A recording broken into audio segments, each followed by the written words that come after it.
for joining us. I'm Chief Meteorologist Haley Webb. And I'm meteorologist John Patrick. We're here with Southwest Florida's largest and most experienced weather team preparing you for the 2011 hurricane season. We have a lot to cover this half hour, including tips on how to prepare yourself, your family, and your pets, the answers to your most asked questions, and the biggest change since last year, new evacuation zones. But we start with why 2011 is predicted to be such an active season. Here's hurricane expert Jim Reeve. Last year turned out to be the third most active hurricane season of modern times, and the experts are saying that this year may not be much different. According to Dr. Bill Gray and his team from Colorado State University, 16 named storms are expected over the Atlantic Basin.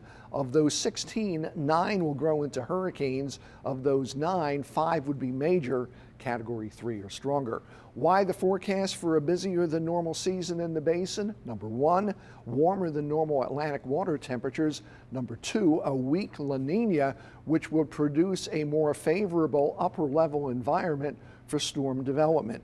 Now, statistics show that someplace between Texas and Florida, there's a 50-50 chance of a landfalling hurricane sometime this hurricane season.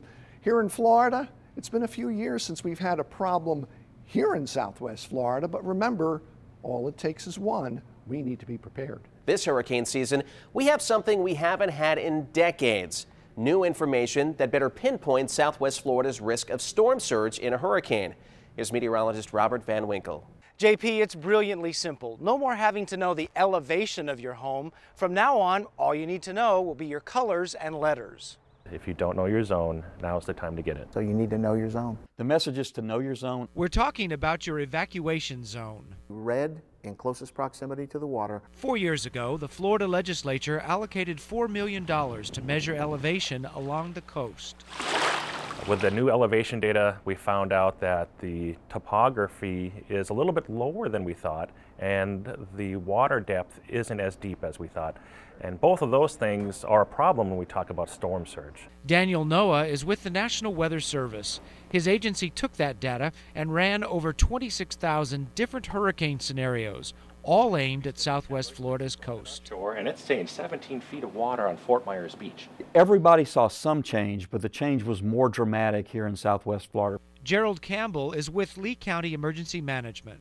So what we saw was people who used to consider themselves fairly high and nearly immune from surge found out that they're not so safe as they thought they were. And that led to these new maps. When a hurricane is close to our coast, emergency managers will evacuate Red Zone A first, followed by Orange Zone B, Yellow Zone C.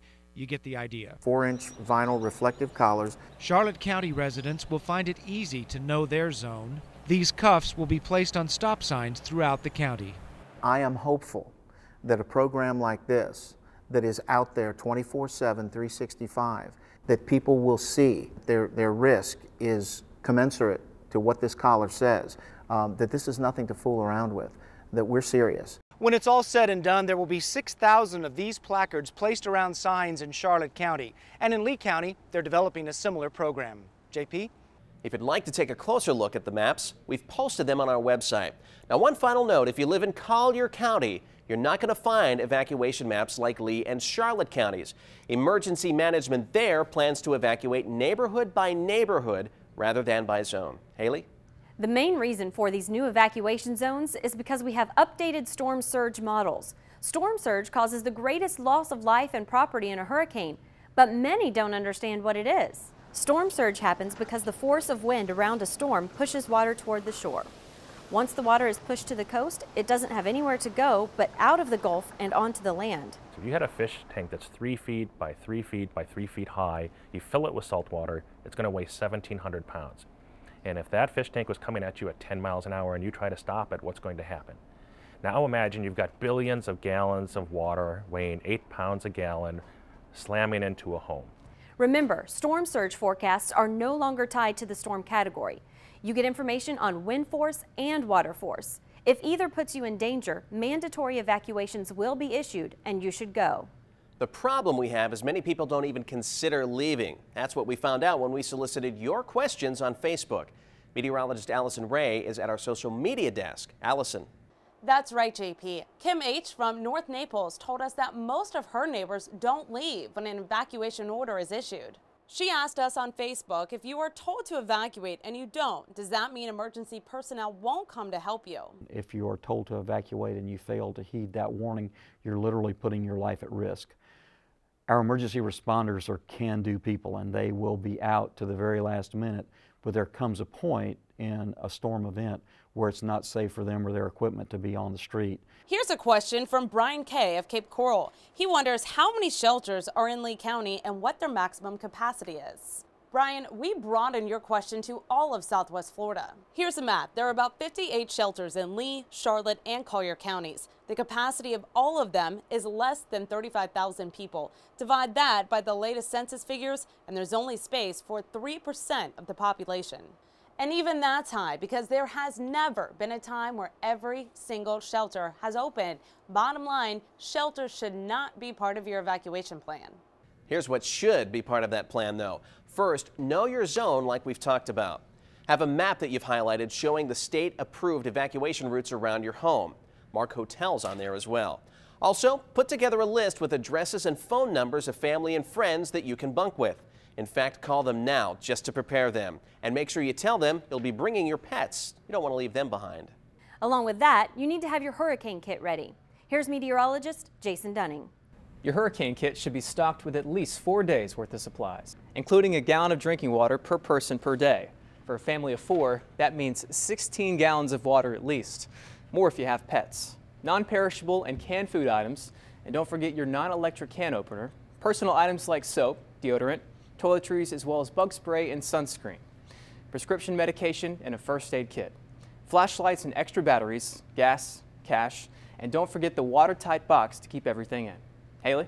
Also, don't forget your important papers: driver's license, social security card, and passport if you have one, medical cards, deeds and the title to your car, investment or bank account statements, and any insurance documents. The last things needed for your kit, items for your kids, the 2- and 4-legged kind. Pack a current picture of your pet, updated shot records, and if you can, get your pet microchipped. But if you can't, put a collar with your name and address on your pet. Now to your kids. Putting together a kit for them will help ease their stress and yours. Consider these items: books, crayons and coloring books, toys, board games, electronic games, and don't forget the extra batteries for those games, and a favorite stuffed animal so they have something to cuddle. The final piece of your hurricane kit: proof of residency or a re-entry sticker. If safety is a concern, law enforcement and emergency responders can determine who can enter certain areas. In some areas of Southwest Florida, all you'll need is photo identification, like a driver's license or employee ID. You'll need proof of residency, like a phone or electric bill, a mortgage or rental agreement. Some cities do require a re-entry sticker or pass. Check with your city or town to see if that's what they require. Remember, the goal is to get back to your home and businesses as soon as it's safe. Ready reinforcements. Things you can do in just a few days and with only a few dollars to strengthen your home against a hurricane. Plant Power, Florida landscaping that might protect your home from damage. Storm survival. How do you know when a hurricane is over or whether you're in the middle of the eye? We answer more of your Facebook questions when Surviving a Hurricane returns.